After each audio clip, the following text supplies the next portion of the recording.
All right, hey, good afternoon. Special welcome to those joining in Fargo, Lincoln, Ontario, Canada. You guys are the session that we get to stream out all across North America here. So, you've seen a lot of exciting things today. My name is Justin Kaufman. I am the North American sales lead with Precision Planting. We are going to take the next 50 minutes and talk about another area of variability. You've seen some of the exciting new things we're working on with Smart Farmer and just understanding variability in the farm. We're going to dive into the specific area of multi-genetic planting. This is an area that we think at Precision is a really important payback for us on the farm and understanding and placing that seed in the right environment. So we're going to interact. We're going to try and have a little fun.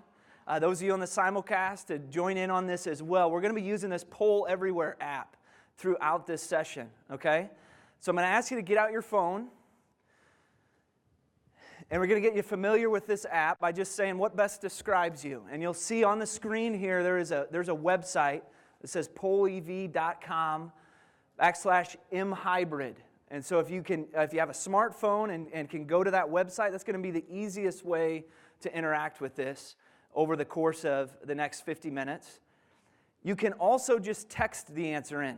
So if you just wanted to send a text, you see text the word mhybrid to the number 22333 and then put your answer in the body. So you would text to the number 22333, put mhybrid in the body of the text as well as your answer. So A if you're a farmer, right? Okay? So we just want you to start getting familiar with that. And then we're going to ask more questions, trying to have a little fun as we kind of learn about this together. As you can see here, what best describes you? Farmer, seed representative, equipment company, agronomist, consultant, media, maybe you're in education. The reality is this area, multi-genetic planting, really involves all the industry. This is all of us working together. Here at Precision, we focus on equipment, but it's really how do we place seed and how do we get that in the right environment and understand that. So it looks like we've got a good mix here across our group today. Mostly farmers, but we've got some seed company representatives. You guys be ready. There's going to be a few specific questions just to you to help talk through this. Equipment company, agronomists, consultants. Okay, looks like we're settling in. At Precision, we focus a lot on that planting with that seed in the right environment. Getting that seed singulated correctly, making sure that environment is just right. And we recognize that's one of the most important decisions you make on the farm, and then making sure that then that's executed right. But the reality is, as we go across our fields, they're not all the same. And we got to match that seed to the environment. This is a picture from a field actually not too far from here in Tremont, McLean County, Illinois, right? It's supposed to be some of the flat, black, and beautiful non-variable soils that we have around here. But reality is, this was just from this last spring. Corey, we ran Smart Farmers on this field. Corey talked about some of the difference in organic matter, as you come across and you see that. Some of you guys joining the simulcast, have variability much greater than what we'd even see around here. But the reality is that seed is going to perform different based upon that environment that we put it in, right? And that's what we've got to understand as we talk about this area of multi-genetic planting. So it starts with product selection, but then it comes to what we'll call spatial management, understanding our fields. Can we treat all of our fields the same? And can we really treat an entire field, or should we be looking inside of our field and looking at the differences that we have there? And then once we do that, we've got to have equipment that can do something about it. So we look at this area and we'd say, in reality, as on the farm, you haven't really had a good option up until just a few years ago to even implement multi-hybrid, multi-genetic, multi-variety planting, because there hasn't been equipment that could even do something about it if we understood these other two areas. That's our part. I'll come back at the end and just make sure you're familiar with our products that help solve that and allow you to take your current planter and turn that into a planter that could do multi-hybrid, multi-variety planting. But we got to understand those other areas first. So at Precision, we work with a number of folks in the industry that are doing research and pushing us on the equipment side to do that. One of those individuals was this agronomist by the name of Jason Webster. So Jason had done a number of different research trials in this area as well as many others, and really had came up to Tremont and pushed us in our development of our products. So last year we were excited when Jason joined our team to help us all get better and just continue to teach and say, what does this look like to implement this as well as other technologies on the farm? So I'm going to turn it over to Jason and let him talk through what some of those hurdles are. All right, good afternoon. How are we doing today? Good, good. Well, as Justin said, my name is Jason Webster. I'm a commercial agronomist here at Precision Planting. Welcome all of you to Precision Planting's Winter Conference. It's great to have you here. We're going to talk a little bit about multi-hybrid planting today, but first I want to tell you a little bit about my farm. So I'm a farmer. I've been farming since 1988, so this year will actually be the 30th crop I put in the ground. Trying to get this thing right. It's 30th crop, trying to get it right. And I thought a little bit about our operation. And I thought, how many precision planting products are we using on our farm? And if you look at the video screen, you'll see some of the applications we're making on our farm. You know, we've got that 2020. You know, we put that in years ago to monitor what's going on in the planter. We've got Clean Sweep. We've got Yield Sense. We've got Delta Force for downforce control. And we've got VSet Select. We've got a lot of precision planting products on our farming operation. We're about 80 miles northeast of here. We've got farms that are flat, black, and beautiful. And we've got some farms that have lots of variability. But we need these precision planting products on our farm. We feel that we do. We don't want to go to the field without it. And I had the opportunity to come to Precision Planting to be a commercial agronomist, and I look at the innovation and the passion that this company has. And you want to know what that passion is? It's developing products for you guys as growers to increase yield and drive profitability. Okay? I've seen it on my farm, and I see the innovation and passion this company has, and we're going to drive more products to you. And I thought, I want to be a part of this. Okay? I want to help farmers be more successful, and I really, truly feel that we're going to do that. I'll tell you another story.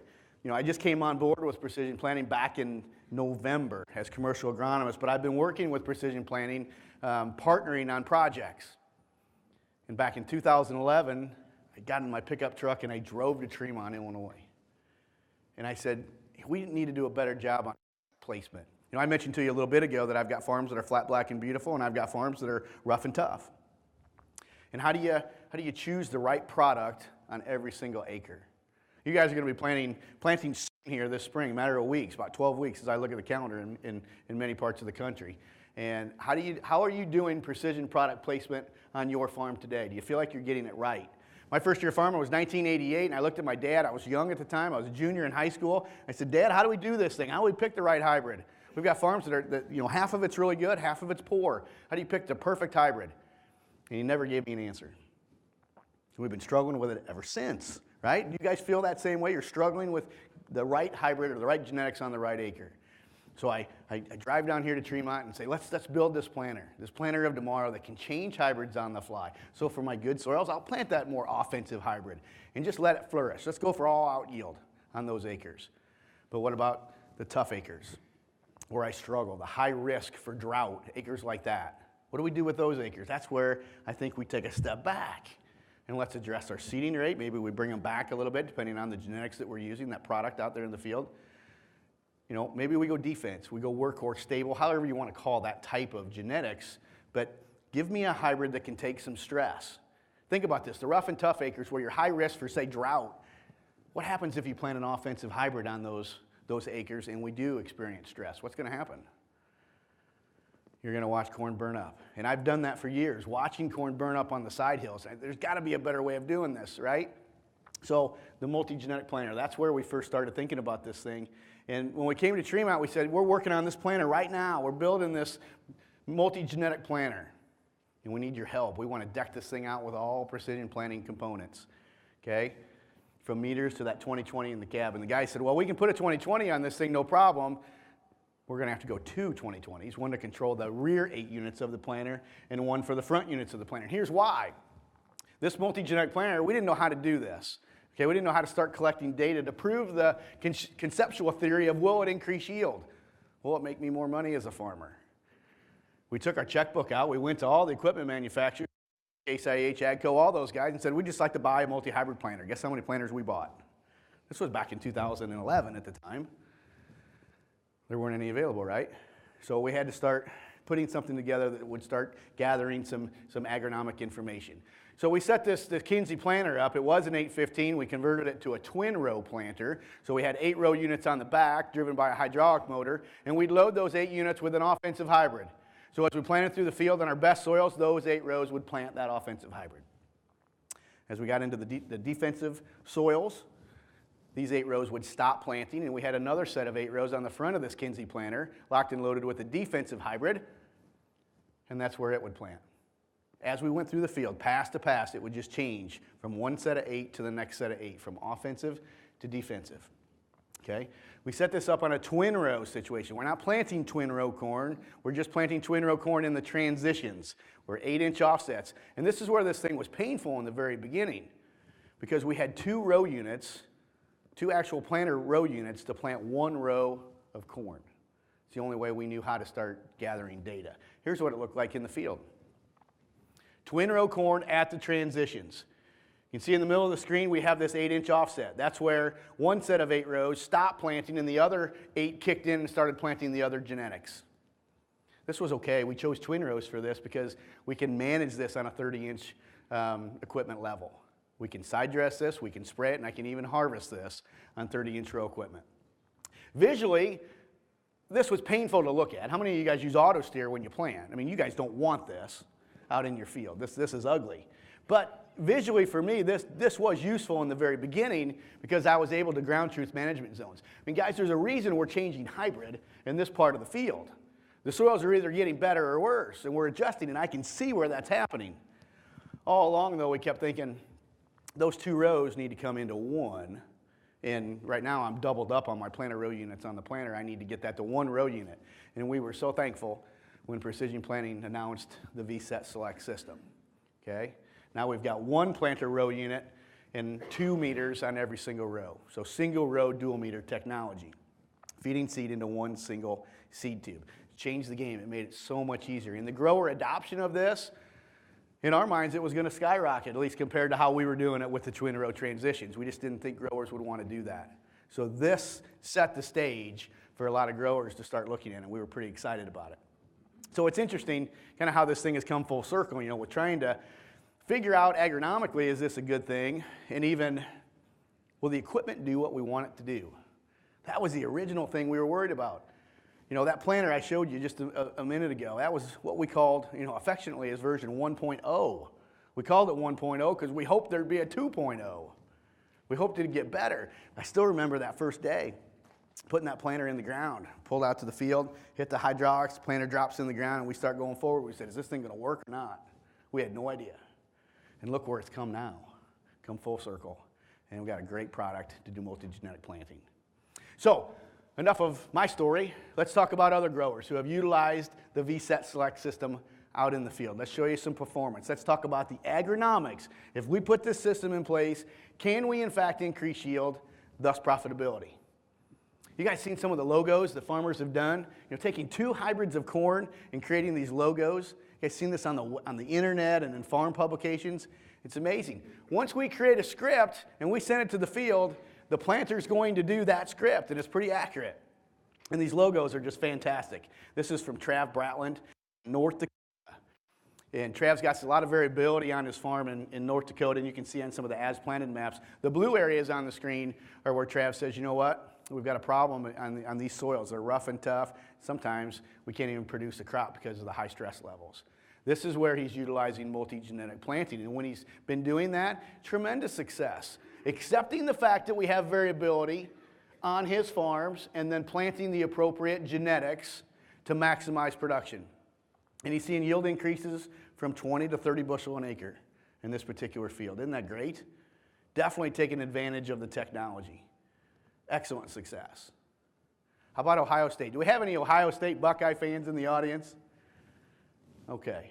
Ohio State, I tell you, they've done a really good job in their precision ag department utilizing multi-genetic planting and trying to figure out how to use that system and recommend it to growers across the state of Ohio. And look what they've done. They've created the Block O for Ohio State University out in the field with 2 hybrids of corn. Now, there's good news and bad news with this. The good news is they were able to conduct this out in the field and get that Block O to show up. The bad news is while they were doing it, they were actually fortune tellers because they were able to predict the score of the Fiesta Bowl a couple of weeks ago, 31-0. Yeah, so I thought some of you might like that. But no, they're doing a nice job in the state of Ohio. Here's their VSet Select planter out in the field. And again, they're trying to show growers how to utilize this system to increase yields. Put the right product on the right acre, and let's increase yields and profitability. Now, one of the things that Ohio State noticed when they started utilizing this technology was zone management is going to be very important. The equipment works. It does what it's supposed to do, but we need to tell it where to change the product. And if we don't have those zones set up correctly, our success rate could be decreased. And so they started out with customers using Surgo soil types, those free soil types you can download for your farms, and those just weren't very accurate. Their success rate improved drastically if they were able to import multiple years of yield data to prove some of the performance lines. So there is a little bit of inaccuracy with those soil types, those Surgo soil type lines, and I think we could probably do better in creating some of these management zones. So we'll talk more about management zones here as we go through the presentation. This is some data from Aggregate. This is a collaborative effort in Iowa with Tri-County Ag, Brandon King, and Travis Miller with Aggregate. And the data you're looking at on the screen right now is just these folks looking at offensive soils in the state of Iowa. So you'll see all the green bars on the screen. That's where they had each individual test location of multi-genetic planting. And this is just where we're isolating some of the best soils on each farm and putting a more offensive hybrid on those types of soils. A lot of wins, didn't win them all. There was a couple that they lost, but in general, a very high win-loss ratio. How about the yield results? This is 2 years of data, 2015 and 2016, and they've got a 5.5 bushel yield increase. My question to you folks today is that good enough? I'm going to be greedy. I want more. If I'm going to invest in the technology, I'd like to get a higher yield response. And look what is happening here. This is the offensive soils. Okay, isolating those best soils on the farm, putting an offensive hybrid in it, and there's the results, 5.5.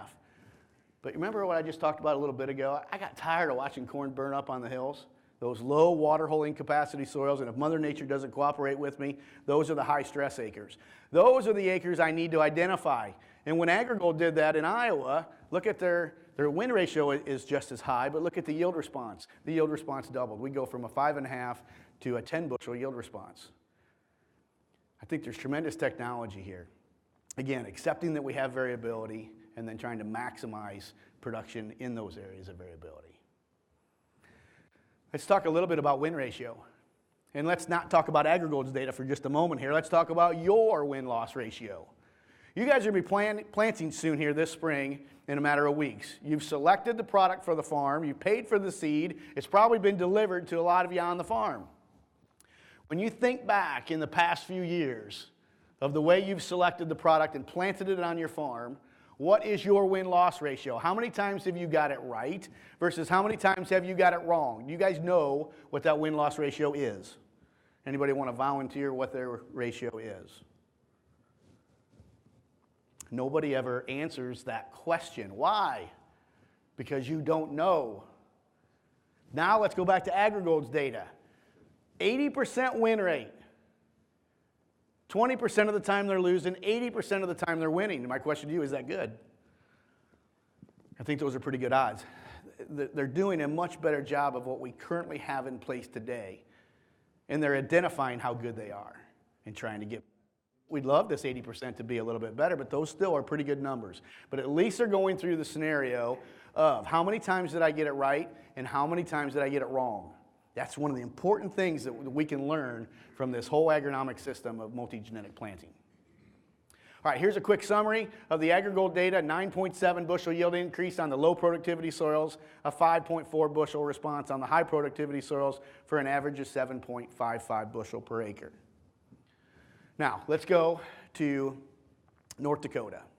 And I want you to meet somebody. I want you to meet Travis Messer. Travis is an agronomist with Plains Grain and Agronomy, and he's a precision planting dealer. And he says, you know what? In our part of the world, we have tons of variability. Matter of fact, they've got 10 multi-hybrid planters, multi-genetic planters running in their area. Okay, again, accepted the fact that they have variability, putting the technology to work. 10 planters rolling in their area. So what I'd like for you guys to do today is to be introduced to Travis. And Travis is going to talk about his experience with multi-genetic planting and maybe where he thinks this technology is going in the future. So ladies and gentlemen, Mr. Travis Messer. with the work we've done and the amount of variability we have in North Dakota, we realize that there is some big financial gains to multi-hybrid planting. And we have the data to back it up. So when that grower sits down and he wants to take the next step forward to improve his bottom line or increase his bottom line, it's probably one of the biggest paybacks we see in the precision planting lineup outside of Delta Force. The blanket approach to seed selection is not the answer. And I think there's certain products or certain companies out there that maybe like to take that approach, and we all understand, looking at data, if we're actually analyzing our data, that there is a huge variability across the farm. Not every hybrid's going to fit every acre. We know that. When we look at return on investment with VSet Select, we like to throw bushels at it because that's what growers like to talk about. The southwest part of the state, over 2 years, we've seen about a 15 to 17 bushel yield increase on average by switching hybrids. I would tell any grower that this is the future of corn production. I think the entire seed industry has realized that there is an advantage for the grower's sake as well as theirs, to be able to sell a broader portfolio of products and position those products to where they're going to perform at their best. Did you hear what he said there at the end? Position those products where they're going to perform the best. That's what multi-genetic planting is all about. Okay, we've spent a lot of time talking about multi-hybrid corn planting, but what about other crops? Can we do multi-genetic planting with other crops? Sure we can. This is some data from the Iowa Soybean Association. Scott Nelson is the director there, and he's working with Zone Tech Ag there in Iowa. And again, same concept applies, defining where the variability is at in the field, finding your best soils versus your rough soils, and then redirecting your soybean varieties.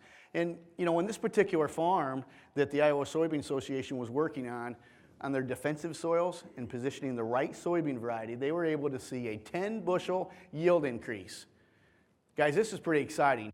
A 10 bushel yield increase on soybeans, and let's just use a $10 per bushel price on soybeans. What's that on a per acre basis when we look at revenue? 10 times 10 is what? $100 an acre. I feel a little bit guilty with multi-genetic planting because when we first started testing, I thought it was all about corn. I guess I'm too much of a corn guy. But I thought, it's probably not going to be that big for soybeans. But guys, a 10 bushel response, $100 an acre swing, this is incredible. Okay, so we can get this right in other crops other than just corn. Think about it this way. Maybe let's reverse the role a little bit. Maybe on your farm, you're doing multi-variety soybeans and you get it wrong.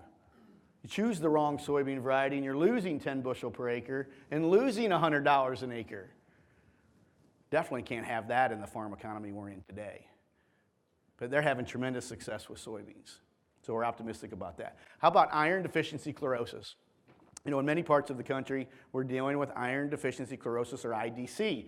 And this happens a lot in the western Corn Belt and in the Great Plains, and they have many areas where soil pH is really high, okay? And in a lot of those areas, those are just naturally formed soils from years ago, and they can't drive these pH levels down.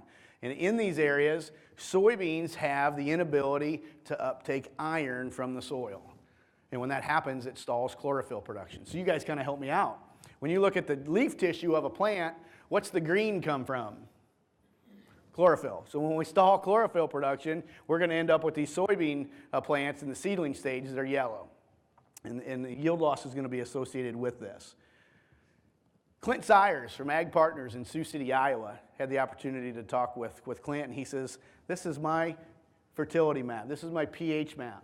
And he says, we struggle with pH. In the blue areas that Clint has highlighted on this map is areas where we've got pH levels many times 7, 7, 7, 8. We struggle with this. And when we put soybeans, we plant soybeans on this farm, we struggle with IDC in those areas. And Clint says, why can't we think about doing multi-variety soybeans to plant a tolerant or resistant soybean variety to address IDC? Because really, guys, what is the other option to battle IDC acres? Is there anything else you can do?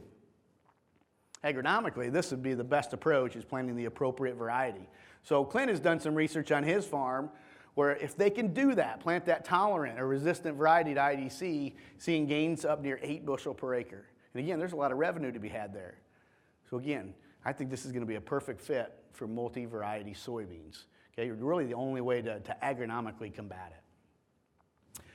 I don't know how many growers grow sugar beets here at Tremont and in the simulcast, but we're wondering with sugar beets, could that be another crop where we do multi-variety planting? Could that technology work for this industry? The sugar beet industry is interesting. We grow almost 5 million tons of sugar every year, and 54% of that sugar is from sugar beets. So it's kind of interesting to look at this crop. Now, sugar beet growers will tell me we battle one problem that is significant, and it's Rhizoctonia root rot. When we get temperatures that increase and we have lots of soil moisture, Rhizoctonia can be a problem. And some sugar beet varieties can't handle that root rot disease very well.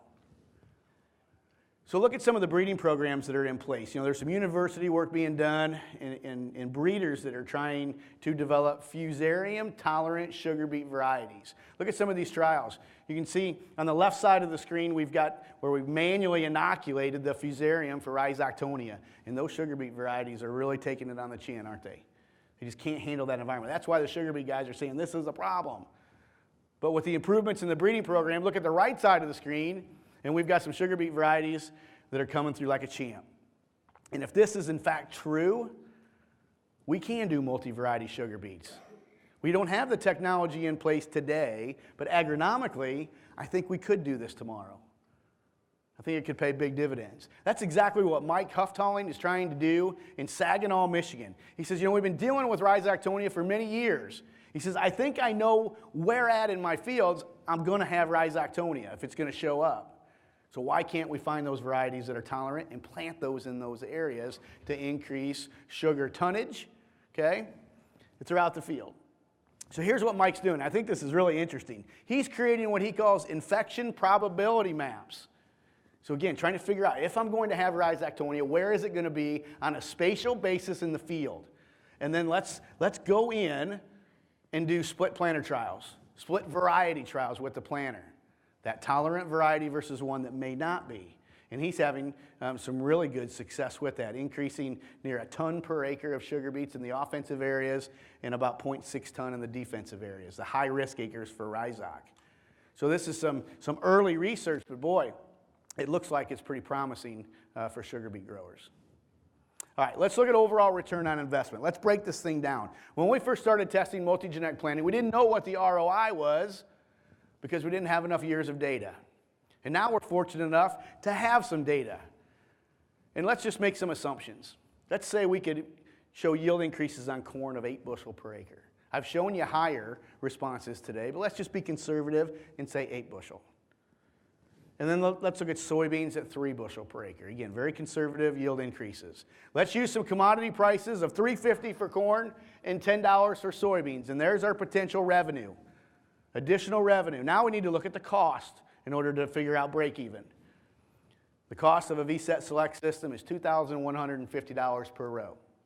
Now we can do the math, break this thing down, and what we're finding is that for a 16-row planter, based on an 8 bushel response on corn, 3 bushel response on soybeans, it only takes 600 acres of corn and 570 acres of soybeans to pay for the technology in one crop season. Now, why is that important? What are some other technologies out there that you're evaluating or maybe using on your farm that can pay for itself in one single year?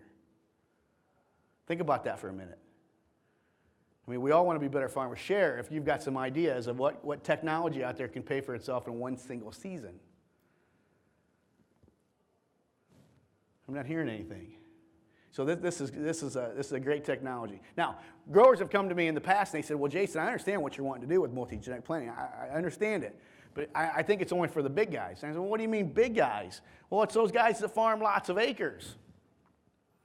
Do you think that's a big guy on the screen right there when you look at those break-even acres? That's a 600-acre corn farmer and a 570-acre soybean farmer. I'm guessing a lot of you farm more acres than that here in the audience today. So it's not for the big guy, is it? It doesn't have to be just for the big guy. It's for the guys who have soil variability. That's who this technology is for. If you're flat, black, and beautiful, you have no variability on your farm, I agree with you. You don't need this technology. But it's for the guys who have soil variability. And we're going to find out how many of you guys have soil variability here in a minute. Okay? So that's the VSet Select system and multi-genetic planting system, if you will. So we know we've got good agronomic performance. Let's talk about some hurdles that you're going to have to go over. If you choose to get into this type of agronomic system, what hurdles are you going to have to go over to be successful for it? The equipment works. Now there's going to be some things you're going to have to do agronomically to get ready for it. Now, I want to show you a race, okay? When we look at multi-genetic planting, this is going to be a race to the finish line. I want you to watch this guy in the red circle. Watch this guy getting prepared for this race here. Look at this guy. Didn't do so well on those first two hurdles. Up, here we go. Now he says, let's just throw him out of the way and not even jump. What do you, oh yeah. Yeah. Yeah. I guess he's persistent, that's about it. But obviously he wasn't very prepared for this race, was he? And I guess I want to look at this as you being prepared, you jumping those hurdles and winning that race. I want you to be prepared to win the race. I really do. So what are the hurdles that you're going to have to jump over to be successful, to win? The first one's going to be addressing soil variability. You've got to know whether you've got it on your farm or you don't. If you do have the variability, now we need to figure out where it's at. We need to spatially capture where is that variability within the field. And what is that variability? Those are the things we're going to have to address first and foremost. Now, we're going to do a little bit of voting. Grab your phones. And keep them out because we're going to vote a few times here this afternoon. So help me out. How many of you guys do have soil variability on your farm? So we're going to find out how many of you today are flat, black, and beautiful, absolutely no variability on your farm, versus the guys that say, yes, I do have some soils with variability. So answer yes if you do have soil variability, no if you're flat, black, and beautiful.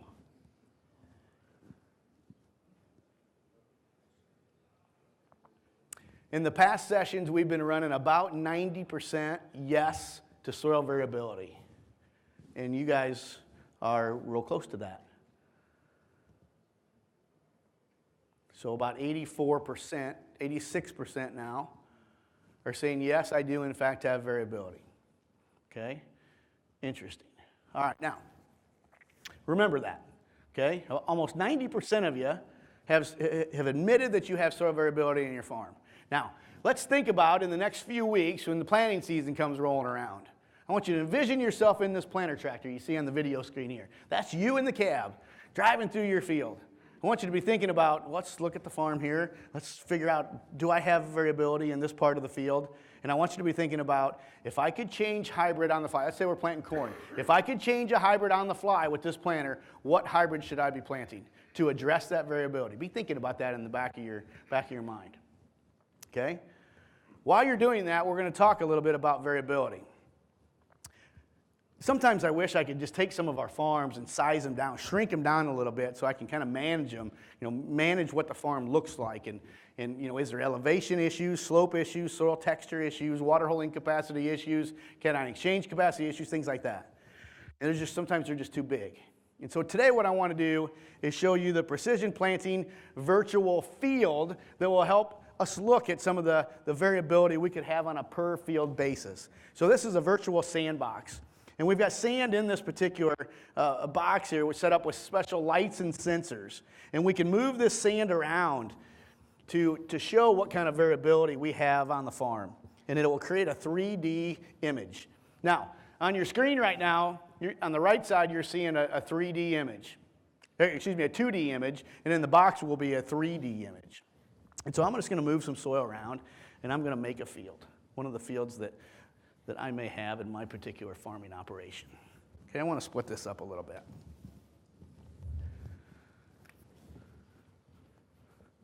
All right, let's look at it this way.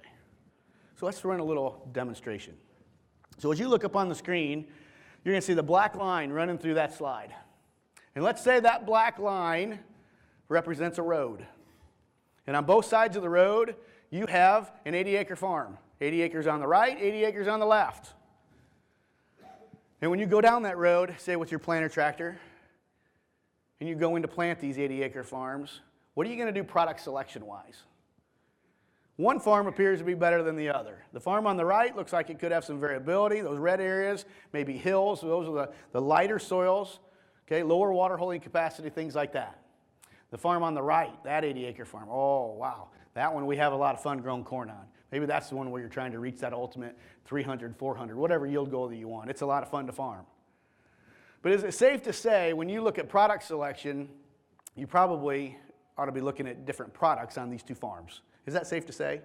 Maybe on the one that appears more rough and tough, maybe a defensive workhorse type hybrid. The one on the left, the better farm, maybe more of an offensive. Would you guys agree with that assumption? Is that safe to say? Yes? Okay. Now, let's remove the road. And now this is one large field, say 160 acres. And we need to take your planter tractor that you're driving. We need to go pass for pass through the field, and we need to plant our crop. And you just told me a minute ago that we need to probably select at least 2 different products to address the variability. But now what if that variability is all mixed up in the field in different areas? What do? How do you pick the right product for the right acre? How do we do that? Well, we haven't done that very well in the past, have we? This is why we're trying to get better addressing the variability and putting the right product on the right acre. Okay, but it's tough to visually see what's happening and then spatially locate it. Okay, can I get a volunteer to come down that would help create a virtual field in the sandbox? It'll be painless, I promise. It'll be a lot of fun. Any volunteers? Anybody want to come down? Okay, come on down. Okay. What I'd like you to do is just stand right on this side and just play around in the sand and create maybe a farm that you have at home. Okay? And so while you're doing that, we're going to go talk with the rest of the group. Okay? So we'll be back with you in just a second. So the rest of the group, while he's creating this virtual field, we're going to get our phones out again, and we're going to go through another survey question. Okay? Now, you guys told me a little bit ago that 85 to 90% of you had soil variability on your farms. How many of you folks are creating spatial management zones on your farms? Yes or no?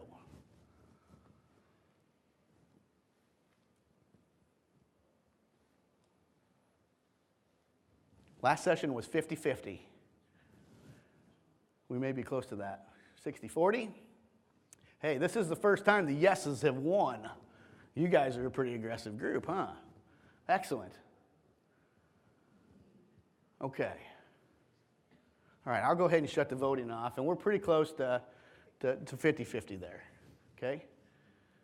Now, for those of you who are creating spatial management zones, how are you doing it? Share with us today how you're doing it. Okay, so these guys that aren't creating management zones, maybe they can learn from you. Are you doing it with soil type, those free Sergo lines we talked a little bit about a minute ago? Yield data, maybe it's Varus EC data, maybe that'd be a good way of doing it, or maybe a combination of the products. And on this survey, a lot of the combination, it's won most of the time. And my guess is it's a combination of the Sergo soil lines and the yield data combined together. But there's some other ways of doing it as well. You know, we've got some of the best growers across the country and in the world here at the Precision Planting Winter Conference. And the other category I think is going to be pretty interesting. We want to find out what that is, so maybe we can learn from it. All right, interesting, very good. All right, thank you for voting. All right, so let's go check out our virtual field. Let's see how you've done. Oh, wow, you've got some variability in this virtual field, don't you? Just a little bit. Just a little bit, okay. All right, thanks for setting this up for us, appreciate it. Thanks for participating. Okay, so as we look at this field, you know, in this area of the field, maybe that's a hill, maybe that's the low water holding capacity soils. Again, maybe that's where a defensive hybrid needs to go. He's got some low-lying areas of the field. Lots of this side of the field looks great. Okay, maybe that's our higher producing soils. But again, how do you address that variability, figure out that it's there, and do something about it?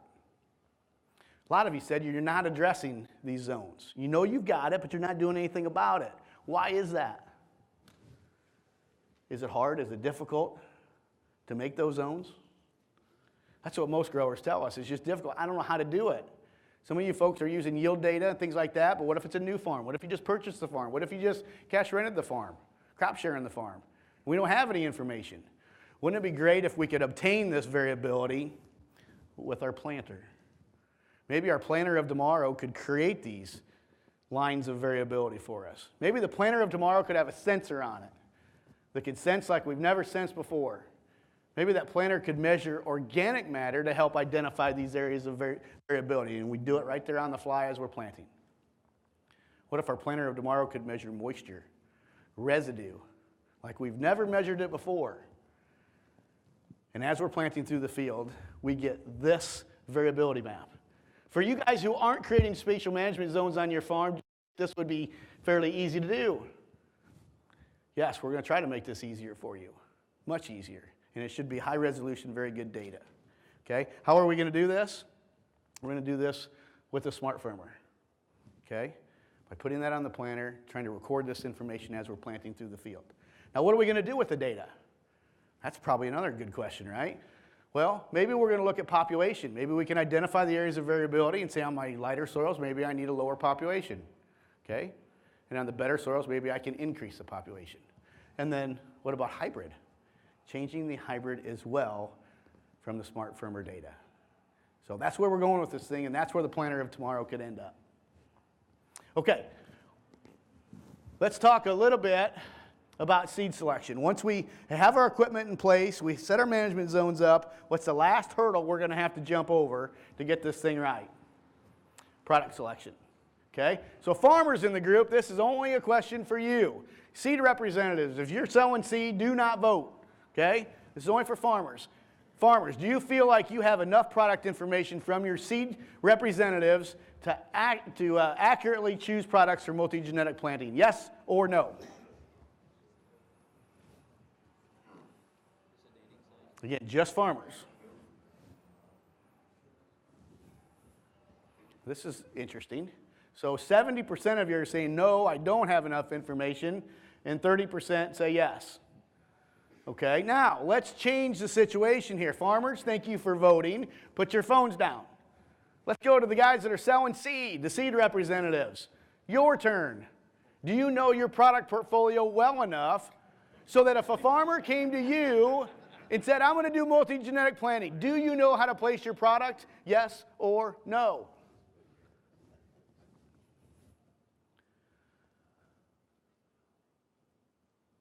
About a 70-30 with 70% of the seed reps saying, yes, I do. Oh, we're varying a little bit here. There we go, 60-40. So 60% of the seed guys out there are saying, yeah, we know the product portfolio well enough. We can help you with this.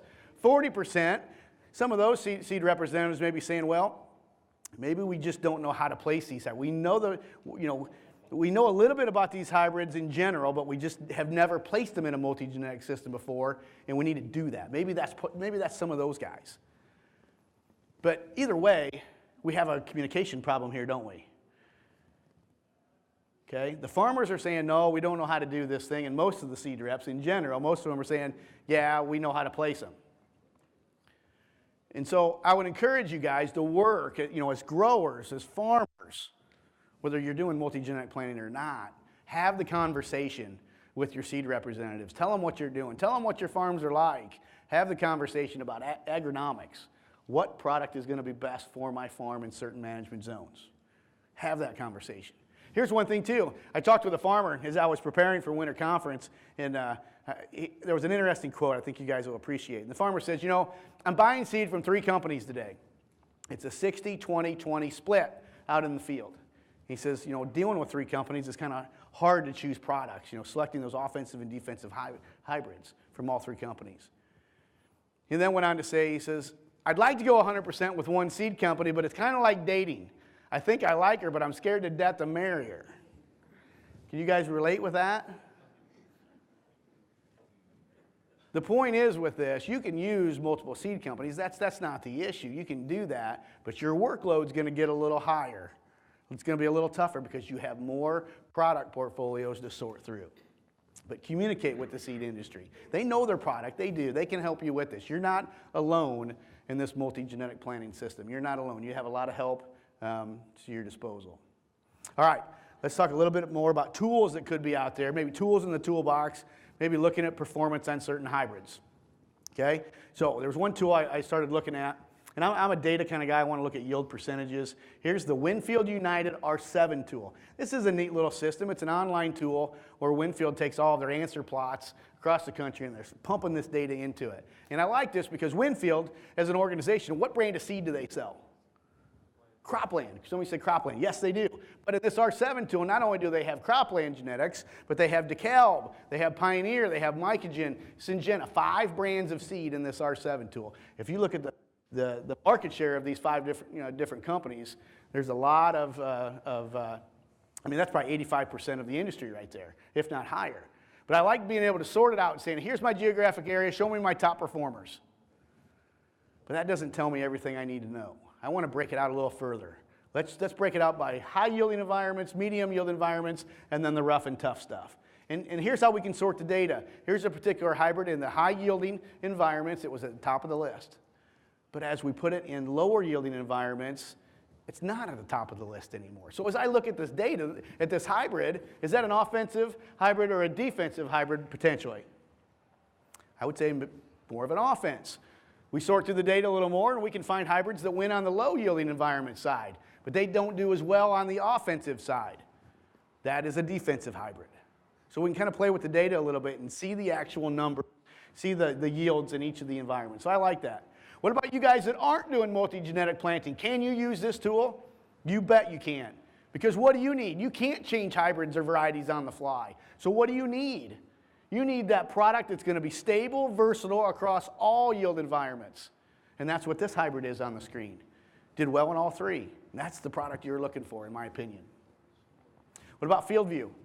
You've got field view at your fingertips, where we can do experimentation in our field, or your field, and you can do the evaluation and see what kind of yield response that you have. So great tool in the toolbox.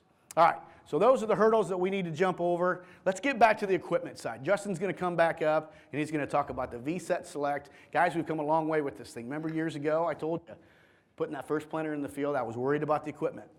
We don't have that worry anymore. The equipment will work just fine. Justin's going to talk about that. Thanks, Jason. I think hopefully you guys see why we're so excited to have Jason with us as we kind of continue understanding more about how we implement this on your farm. You know, as I started, this isn't something we've really had to wrestle to the ground because we haven't had equipment that you've had the opportunity to put on your existing planter to really take advantage of. And as Jason mentioned, we looked at a lot of different ways to give multi-variety, multi-genetic planting onto your farm as, you know, with what the equipment could be. And you look at VSet Select to say, let's use those existing row units. The idea of adding additional cost of that becomes pretty substantial. So put this existing row unit in there. And the thing I love about it is a lot of it is just building upon the existing core technology that you've come to expect from Precision. The VSet meter, the V-Drive electric drive, but now we're just going to take 2 of those and put those on one row together. So we're going to use that really same core technology, but our team figured out to say, hey, let's make this fit so that it's going to go right on that existing row unit if it's a central fill system or if it's a 1.6 bushel system. And so you can see that as well. If you look in the middle of the screen, you can kind of see a divider right there on that 1.6 bushel hopper. So that there's one here in the room in Tremont. You'd see this is 0.6 bushel and this is a bushel in the back so that you could put that on an existing planter. As a lot of farmers have started to use this, what do we find when we look at variability? When we look at the field that we did in our virtual field. Is it usually 50-50? Most of the time it's not. It might be 20% of that field that needs a defensive hybrid. And so a split more like this works really well. This also can be used on a central fill system. So a number of guys plumb this right up into those central fill tanks and now feed that, so that offensive hybrid maybe into that front hopper and just put that defensive into the back and be able to manage it that way. So a great option to take that onto the existing planter. Either way, inside of those meters are 2 VSet discs facing each other, being controlled by individual electric drives. So things like variable rate population, swathing on and off, that type of control is still part of that system, just like you would expect it to normally be on a single row unit. If you want to see how that works on the inside, this is just a slow motion video that we're going to watch of that meter spinning. So you'll see that first disc just got clutched off. There's the last seed coming from that disc. That second meter has turned on, and you see that other hybrid coming down there. So you can see the level of accuracy, what's happening within that as you come across those lines. That's what gives you those images like the Block O and Legend seeds that you see out in the field to be able to do that. What do you do with the tanks? How do we use that? You can now, your bulk tanks just become hybrid tanks. So you see there's a sticker, different colored sticker there, one for one hybrid, one for the other, and those get plumbed out to each individual row now instead of going to the separate rows. So each row has those different hybrids going out to them. And some guys say, you know what, this makes sense. I want to start doing this. I'm starting to understand it, but I don't know if I'm ready on every field. The nice thing about this too is it still can be a single hybrid planter. You know, just as you would normally go to plant, it's going to function that same way. You could put one seed in and be able to do that and go across your field. But now your planter does have the option to be able to do multi-variety, multi-genetic automatically as you drive across the field. It is available on a number of different models. So Case and Kinsey, Central Fill, and we have some of those here in Tremont out there, you know, at the simulcast. Talk to the white shirts about what that looks like, and you can see some of the different row units for the different type of planter manufacturers to take your existing planter and put this technology on. So we'll just summarize a few key points to land on as we wrap up. You know, first off, does it pay? Jason went through a lot of the research that he's seen over, you know, since 2011 working in this area. He shared some numbers, break even. You know, again, this is based upon what we think are pretty conservative numbers here in the Midwest. That 8 bushel payback on corn at $3.50 and 3 bushels in soybeans at $10. You know, don't get hung up on what those exact acres are. I encourage you, go talk to a precision dealer and pencil out what that looks like for your current system. You know, if you already have V-drives and V-sets, again, those are some of those products you'd be able to use, the existing 2020, and really understand the payback. Those in the simulcast with some areas of higher variability, you know, is where we've seen that 17 bushel as the average payback. And so some of that local data will really help understand, you know, how much does that really matter on your farm. Then the area of variability. We've talked about Smart Firmer. You know, we think this is going to be a great option for you in the future to understand that on your current field. Even without that, just starting the conversation to say, where is it? Is it drought? Is it drainage? Is it IDC? You know, is it the high pH that I might have? You know, we look at that as the gap between how we're talking about our product selection and it's saying, you know, it really starts there. And then we go to the seed rep and say, now what product do I place in this zone? The guys that we see doing this successfully, you know, that are getting that payback are coming in and picking that hybrid, but going specific to say, you know, what product is it that I need in that high pH? And they know that, and they can help you with that. The other thing to encourage you with is experiment. Put in those blocks. Split a planter today. Just think about where you've got variability. Tools like FieldView are a great tool to go in and be able to just analyze that data afterwards and say, what was my win rate? You know, that's something we don't know that much. And there's some great tools if you just split that existing planter even without a VSet Select system, put some different hybrids in and come back and look at that. Talk with a precision dealer to help look through that and understand what that is. And lastly, most of this is on, you know, current systems that you guys are already running. Know that these are things that you could put on to your existing planter to get the ability to address some of that variability that you have by placing multi-variety and multi-hybrid seeds in those right environments. So I think we are right up on time. Appreciate everybody. Thank you. You know, we'll have time for more questions at the end.